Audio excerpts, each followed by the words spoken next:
జగమే మరపింపజేయునది కన్న తల్లి ప్రేమ.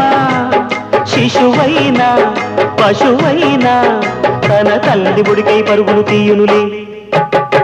జననీ అను మాటలోని తరియుచు మనిషి జన్మ. ఇలనైనా కలనైనా ఆ అమ్మ రుణమే ఎన్నడు తీరదులే. ప్రాణం నా ధ్యానం మా అమ్మ కోసమని, ఉన్న బ్రతికున్న మా అమ్మే లోకమని. బ్రహ్మైనా అమ్మంటే చాలు మొక్కుతాడురా, ప్రాణంగా చూసేది ఆ పాశమేరా. దేవుణ్ణైనా ఎదిరిస్తాను, కాలాన్నైనా శాసిస్తాను, అమ్ముంటే చాలంట అండగా. అమ్మ అమ్మ మాయమ్మ, అమ్మంటే నేను అమ్మ, చల్లంగా చూడవమ్మ.